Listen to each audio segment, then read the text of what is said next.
Hello दोस्तों, तो कैसे हैं आप सभी। फिलहाल के लिए बिटकॉइन डोमिनेंस काफ़ी अच्छा बना हुआ है। मार्केट अगेन जो ऊपर की तरफ गई हुई है। आज हम बात करेंगे ऐसी चीज़ की जहाँ पे बहुत ज़्यादा ज़रूरी है कंसर्न कि यहाँ पे मार्केट में चल क्या रहा है। फिलहाल के लिए मार्केट में देखो सब कुछ पॉजिटिव है, कोई दिक्कत नहीं है। अभी फिलहाल बिटकॉइन की रिजेक्शन लेना बहुत ज़्यादा ज़रूरी है, रिजेक्शन ले लेगा। बट आज यहाँ पे वीडियो में बात करेंगे हम फिलहाल के लिए आज ऐसी चीज़ के बारे में बात करने वाले हैं जो कि बहुत ही मेन कंसर्न है आजकल के दिनों में, जो कि है गवर्नमेंट। निर्मला सीतारमन जी ने कुछ क्वेश्चंस के आंसर दिए हैं जो कि लोकसभा में उनसे पूछे गए थे। तो उन्हीं क्वेश्चंस के बारे में मैं यहाँ पे इस वीडियो में चर्चा करने वाला हूँ। फिलहाल के लिए बिटकॉइन का जो प्राइस है काफ़ी अच्छा गया हुआ है। फिलहाल के लिए बिटकॉइन एक ऐसी मोड़ पे खड़ा है जहाँ से एक रिजेक्शन के बहुत ही ज़्यादा चांस है। मेरे को लग रहा है रिजेक्शन के काफ़ी चांस है यहाँ पे बिटकॉइन के लिए। तो ये फिलहाल के लिए जो है अलर्ट रहिएगा। 200 की मूविंग एवरेज को काफ़ी करीब है और यहाँ पे कभी भी जो है नीचे आ सकता है। तो मेरे हिसाब से और रेजिस्टेंस जो मेरे हिसाब से रेजिस्टेंस थी अभी के दिनों में वो पार कर चुका, क्योंकि 23,000 सबसे महत्वपूर्ण रेजिस्टेंस थी। कब तक देखेंगे कब तक ये टिका रहेगा इस रेजिस्टेंस पे। चलते हैं सीधा वीडियो के मेन टॉपिक पर। तो यहाँ पे जो है लोकसभा में निर्मला सीतारमन जी से जो उनसे क्वेश्चन पूछे गए उन क्वेश्चंस के बारे में हम डिस्कस करेंगे। फिलहाल क्रिप्टो करेंसी के बारे में 18 तारीख को कल को ही जो है क्वेश्चन पूछे गए। यहाँ पहले क्वेश्चन की शुरुआत करूँगा। Reserve bank has issued instruction circulars direction warnings buying selling holding and circulations of cryptocurrency in India during the last 10 years। अगर उसने होल्डिंग की, बोइंग की, सेलिंग की या कुछ भी इंस्ट्रक्शन दी है तो हमें इस चीज़ के बारे में डिटेल में बताइए। अगला क्वेश्चन रहेगा हमारा। RBI had registered it concern over the adverse effect of crypto currency on Indian economy. अगर इंडियन इकोनॉमी पे इसका कुछ गलत प्रभाव या उल्टा प्रभाव पड़ रहा है तो उसकी चीज़ के बारे में हमें डिटेल्स दीजिए। अगला क्वेश्चन रहेगा। RBI has recommended for framing to suitable legalization to restrict the flow of crypto currency in India.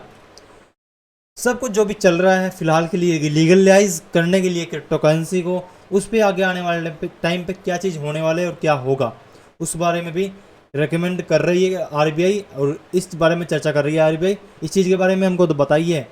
D question है कि सभी क्वेश्चंस को जो है डिटेल में दीजिए। और ई क्वेश्चन है अगर नहीं, whether the government has any plan to legalize any law restricting to use of crypto currency in India, if so the time frame fixed for the same. अगर क्रिप्टो करेंसी को रोकने के लिए गवर्नमेंट कुछ कदम उठाती है तो किस तरह के कदम होंगे और किस फ्रेमवर्क में आएंगे और किस टाइम किस तरह की रिस्ट्रिक्शन होगी। तो फिलहाल सारे क्वेश्चंस को यहाँ पे डिटेल में एक्सप्लेन किया गया फाइनेंशियल मिनिस्टर के द्वारा। तो पहला हमारा क्वेश्चन का आंसर दिया है जो कि हमारा था कि बोइंग सेलिंग सब कुछ ये चीज़ चल रही है तो क्या चल रहा है पिछले लास्ट 10 ईयर में क्या क्या हुआ है। RBI सबसे पहले यहाँ पे क्रिप्टो करेंसी को ही मानना दुश्वार करती है। सबसे पहले यहाँ पे मेन टॉपिक रहेगा क्रिप्टो करेंसी नहीं है, ये एक वर्चुअल डिजिटल एसेट्स है according to RBI। First notice आया था, पब्लिक नोटिस जारी किया था 24 दिसंबर 2013 को। अगला पब्लिक नोटिस जारी किया था 1 फरवरी 2017 को। अगला पब्लिक नोटिस जारी किया था दिसंबर 5 2017 को। आपको पता भी है वहाँ पे अच्छा खासा यहाँ पे बुल मार्केट भी था, तो उस हिसाब से भी आप देख सकते हैं 2013 में मेरा बुल मार्केट था, उस टाइम काफ़ी उछल के आया था, तो उस चीज़ भी काफ़ी देख सकते हैं। और 6 अप्रैल 2018 को जो सर्कुलर जारी किया था क्रिप्टो करेंसी को बैन का, और जल्दी ही जो है इसको अनबैन कर दिया गया था सुप्रीम कोर्ट के द्वारा 2020 में। यह भी यहाँ पे लिखा हुआ है। जानकारी के मुताबिक जो है 21 मई को 2021 को भी जो है रेगुलेटेड सभी एक्सचेंज को बोल दिया गया था कि सभी एक्सचेंज जो है KYC करवा ले अपने जो है उनके कस्टमर से, जिससे कि हमें पता लगे मनी लॉन्ड्रिंग का एंटी मनी लॉन्ड्रिंग भी हो जाएगी। इससे काला धन हमारा बाहर भी नहीं जा सकता, जो कि क्रिप्टो करेंसी का नेचर है कि वो धन बाहर जाना ही जाना है, जो कि बॉर्डरलेस पेमेंट होती है क्रिप्टो करेंसी में। तो ये सब चीज़ें यहाँ पे निर्मला सीतारमन जी ने जवाब दिया है।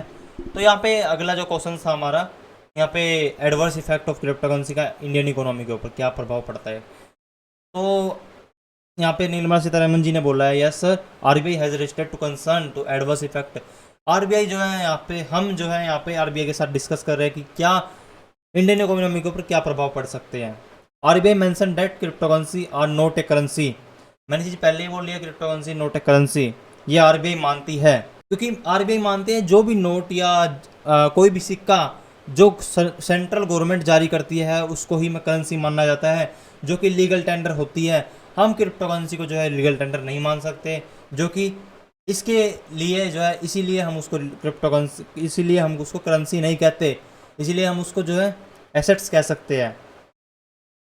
कई लोगों का जो है हाई रिटर्न्स का एक्सपेक्टेशन रहता है, जिससे कि लोग फंस जाते हैं यहाँ पे, चीज़ें बोल रहे हैं, जिससे कि पूरी जो है मॉनेटरी में पूरे जो है यहाँ पे देश में, इंडियन इकोनॉमी में डिस्टेबलाइजिंग इफेक्ट आता है क्रिप्टो करेंसी का। सी क्वेश्चन कह रहा है, अगर लीगल फ्रेमवर्क बन रहा है तो कैसा बन रहा है, कैसा रहेगा, क्या कुछ रहेगा, ठीक है। इसके बारे में आंसर दिया गया है बहुत ही अच्छी तरह। In view of the concern expressed by the RBI destabilizing effect of cryptocurrency on the monetary and fiscal stability of a country, RBI has recommended for framing of legalization on this sector। इस sector में RBI जो है recommend कर रही है कि ऐसे ऐसे रूल आने चाहिए, ऐसे चीज़ें होनी चाहिए, बट यहाँ पे किसके हाथ में सब कुछ, गवर्नमेंट के। RBI is the view that cryptocurrency should be prohibited. RBI चाहती है कि क्रिप्टोकरेंसी को बैन कर दिया जाए।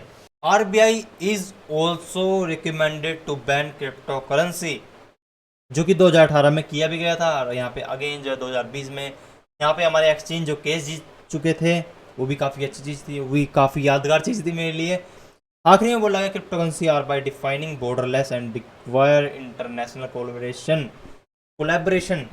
चलो, हालांकि फिलहाल गवर्नमेंट में ये चीज़ तो समझ आई ना कि ये बॉर्डरलेस पेमेंट का ही जरिया है। हर चीज़ को देखो, एक नेगेटिव पॉइंट भी होता है, एक पॉजिटिव व्यू भी होता है। हर चीज़ का पॉजिटिव व्यू है, नेगेटिव व्यू भी है, ठीक है। सबसे बड़ी बात होती है उस चीज़ को हम कहाँ तक पॉजिटिव व्यू में ले और कहाँ तक हम नेगेटिव व्यू में ले।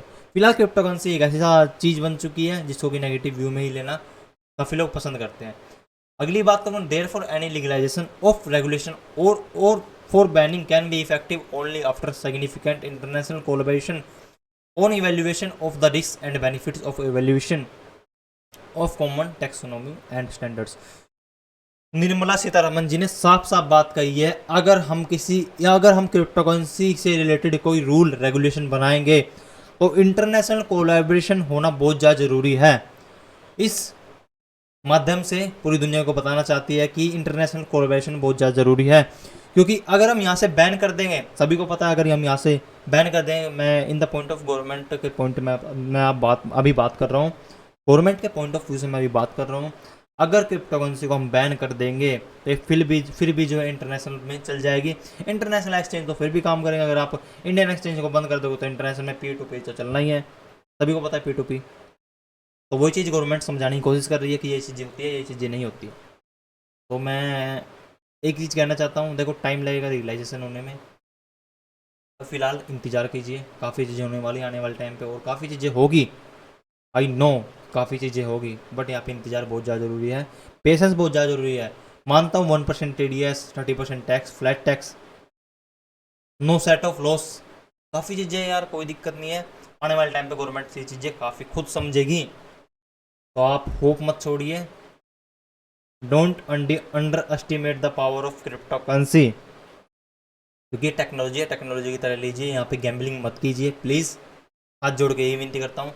तो आज की न्यूज़ एंड अपडेट में इतनी बात करना चाहूँगा, क्योंकि देखो मार्केट तो हरी भरी है, मार्केट में खरीदना और बेचना चलता रहेगा। फिलहाल ज़रूरत है हमें मोटिवेशन की और न्यूज़ की, कि क्या चल रहा है मार्केट में, किस चीज़ से जो है नेगेटिव न्यूज़ भी आ सकती है और किस चीज़ से जो है मार्केट नेगेटिव हो सकता है। इस चीज़ में नेगेटिव हो सकता है मार्केट, क्योंकि फाइनेंस मिनिस्टर हमारी बहुत कुछ यहाँ पे फ़िलहाल के लिए, फाइनेंस मिनिस्टर ने काफ़ी चीज़ें कही है, तो इसी चीज़ को मैं देखते हुए कहता हूँ कि फाइनेंस मिनिस्टर को अभी जो है फ़िलहाल समझने में टाइम लगेगा, सभी को समझने में टाइम लगेगा, गवर्नमेंट को समझने में टाइम लगेगा। तो आज की न्यूज़ एंड अपडेट में इतना ही काफ़ी रहेगा। आई होप आप वीडियो को समझे होगे, आई होप मेरे दिल की आवाज़ को समझे होगे। तो आज की वीडियो को रैप अप करते हैं। तो अगर आपने न्यूज़ एंड अपडेट को मिस नहीं करना चाहते हो तो यहाँ पे सब्सक्राइब कीजिए, टेलीग्राम पे ज्वाइन कीजिए, ट्विटर पे ज्वाइन कीजिए, और इंस्टाग्राम को तो मस्ट फॉलो कीजिए। वहाँ पे मैं मीम्स डालता रहता हूँ, जो कि काफ़ी हंसाने वाले और गुदगुदाने वाले यहाँ पे मीम्स आते हैं। तो आज के लिए इतना ही। हंसते रहिए, मुस्कुराते रहिए और देखते रहिए क्रिप्टो इंसान। Have a nice day.